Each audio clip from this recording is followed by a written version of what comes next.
Good morning children. Online study hub में आपका स्वागत है। प्यारे बच्चों, आज हम 5वीं कक्षा के विषय परिवेश अध्ययन की पुस्तक झरोखा का पाठ 1 मेरी सुनो अपनी कहो को रीड भी करेंगे और साथ ही इसमें आए हुए सभी क्वेश्चन आंसर्स को समझकर लिखना सीखेंगे।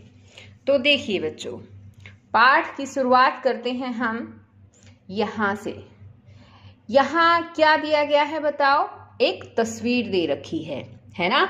इस तस्वीर को ध्यान से देखिए, क्या दिखाई दे रहा है इसमें? 3 बच्चे हैं, है ना? और एक दूसरे से बातें कर रहे हैं। क्या आपको इनका नाम पता है? इसका नाम बताओ, क्या है शाबाश? Satnam, very good. और इस लड़की का नाम बताओ, क्या है? कंचन। और ये है पीटर। तो अब देखिए ये सब क्या क्या कह रहे हैं वो हम यहाँ पर पढ़ेंगे। सतनाम क्या कहता है?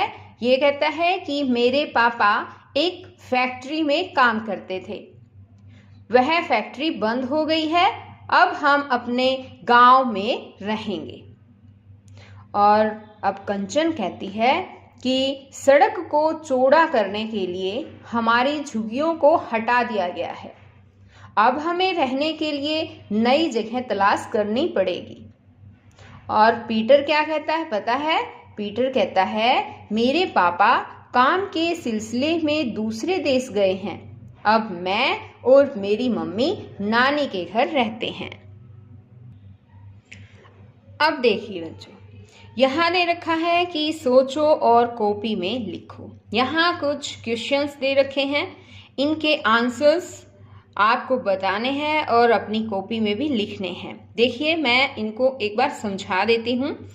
फर्स्ट क्वेश्चन है हमारा कि क्या कंचन, सतनाम और पीटर की तरह कभी तुम्हारे परिवार को या किसी परिचित को भी अपना घर छोड़कर दूसरे स्थान पर जाकर रहना पड़ा है? तो बताइए बच्चों, अगर पढ़ा है तो आपको इस क्वेश्चन में लिखना है हाँ, और फिर आगे लिखना है कि कब, कैसे। जैसे कि मैं एग्जाम्पल देती हूँ कि आप ऐसे लिख सकते हैं कि जब मेरे पिताजी की शहर में नौकरी लगी थी तो हमारे परिवार को गांव छोड़कर शहर में किराए के मकान में रहना पड़ा था, ऐसे लिख सकते हैं। अब सेकंड क्वेश्चन देखिए, उन्हें दूसरी जगह जाकर रहना कैसा लगता होगा? तो बताओ बच्चों, दूसरी जगह जाकर रहना कैसा लगता है? अच्छा नहीं लगता ना? शुरू में तो अच्छा नहीं लगता, लेकिन समय बीतने पर फिर अच्छा लगने लग जाता है। अब थर्ड क्वेश्चन देखिए, नई जगह जाकर रहने में क्या अच्छा लगता है और क्या अच्छा नहीं लगता? तो देखिए नई जगह जाकर रहने में नया अनुभव होता है ना? वहाँ का रहन सहन, खान पान और पहनावा अच्छा लगता है, लेकिन वहाँ के लोग अपनी भाषा में बातें करते हैं और भाषा समझ में आती नहीं, तो ये बात अच्छी लगती नहीं। ठीक है, इस तरह से आप अपने उसमें इन क्वेश्चंस को लिख सकते हैं। फोर्थ क्वेश्चन देखिए, लोगों को किन किन कारणों से अपना घर छोड़कर दूसरे स्थानों पर जाना पड़ता है? तो किन किन कारणों से पता है ना?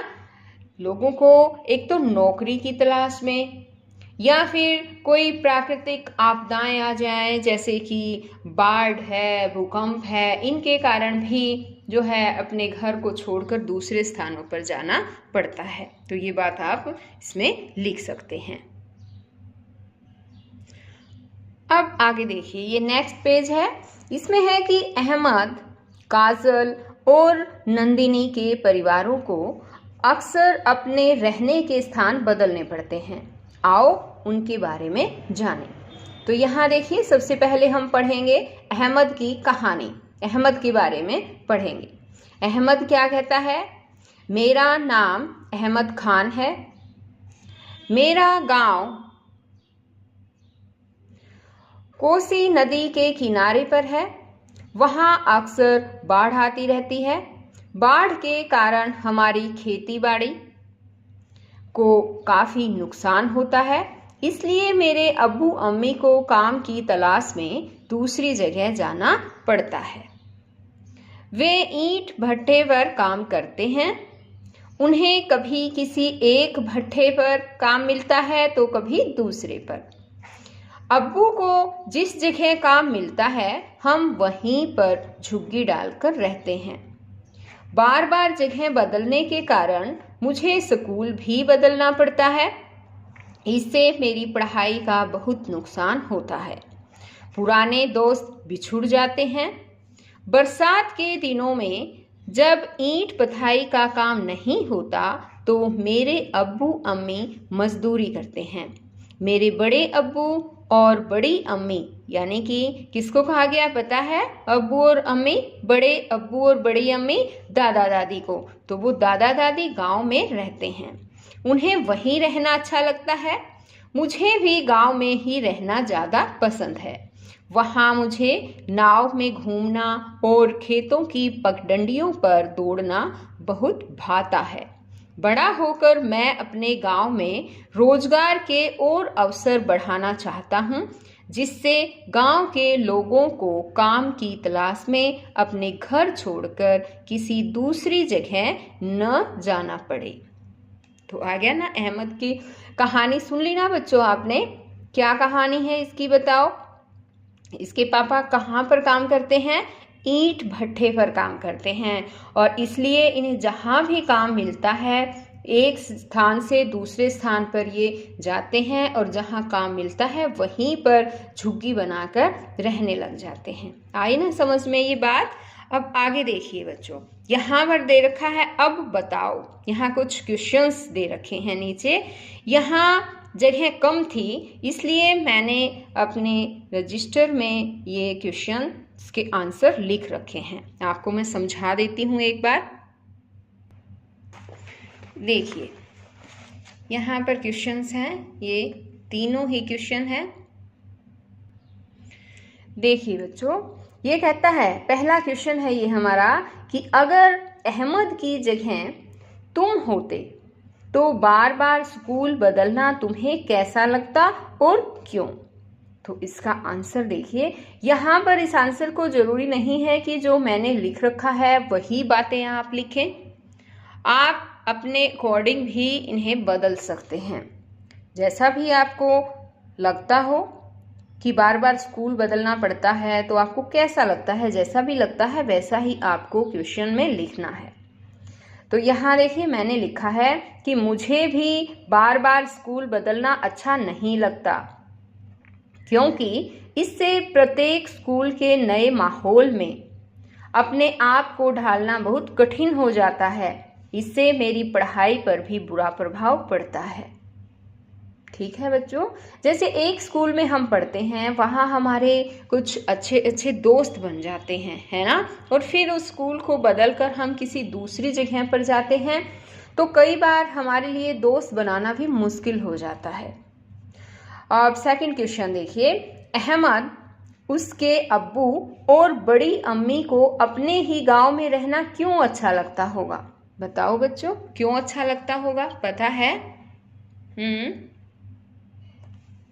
क्योंकि वहाँ का माहौल में वो ढल चुके होते हैं। उस जहाँ वो रह रहे हैं उस माहौल का उन्हें अच्छी तरह से पता है, और नई जगह पर जाकर जो है रहना थोड़ा मुश्किल हो जाता है। अपने आप को उस माहौल में ढालना पड़ता है। तो देखिए अब क्वेश्चन का आंसर क्या लिख रखा है कि अहमद और उसके बड़े अब्बू और बड़ी अम्मी को गांव में रहना इसलिए अच्छा लगता है क्योंकि वे गांव के माहौल में घुले मिले हुए हैं और वे किसी नई अपरिचित जगह पर जाकर रहना पसंद नहीं करते। अब थर्ड क्वेश्चन है हमारा इसमें कि बड़े होकर अहमद की तरह तुम अपने गांव या शहर के लिए क्या करना चाहोगे? तो क्या करना चाहोगे बताओ? अहमद ने भी बताया था। क्या बताया अहमद ने? मैंने तो वो बात लिख दी जो अहमद ने बताई थी कि बड़ा होकर मैं अपने गांव में रोजगार के अवसर बढ़ाना चाहता हूं, जिससे गांव के लोगों को काम की तलाश में अपने घर को छोड़कर किसी दूसरी जगह न जाना पड़े। और आपको अपने बारे में यहाँ पर लिखना है कि आपको गांव और शहर के लिए क्या करना चाहिए, क्या करना चाहोगे, वो बातें यहाँ पर लिखनी है। तो इस तरह से इसमें आए हुए हमने सभी क्वेश्चन आंसर भी सीख लिए हैं। सभी बच्चों को वीडियो जो है वो शुरू से लेकर अंत तक देखनी है ताकि पाठ अच्छी तरह से समझ आ सके। जितने भी क्वेश्चन आंसर मैंने यहाँ पर लिखवाए हैं वो अपनी कॉपी में भी लिख लीजिए और उनको बारी बारी से याद भी कर लीजिएगा। तो बच्चों आज इस वीडियो में केवल इतना ही। नेक्स्ट वीडियो में मैं और जो आगे का पेज है उस पर आए हुए लेसन्स को यहाँ पर पढ़ाऊंगी आपको और इसके क्वेश्चन आंसर भी समझाऊंगी। और अगर बच्चों आपने मेरे चैनल ऑनलाइन स्टडी हब को अभी तक सब्सक्राइब नहीं किया है तो प्लीज़ सब्सक्राइब भी कर लें और साथ में दिए बेल आइकन को ज़रूर प्रेस कर लें ताकि मेरी आने वाली हर वीडियो का नोटिफिकेशन आपको मिलता रहे, मेरी हर वीडियो आपके पास सबसे पहले पहुंच सके। तो बच्चों फिर मिलते हैं नई वीडियो में, तब तक के लिए बाय।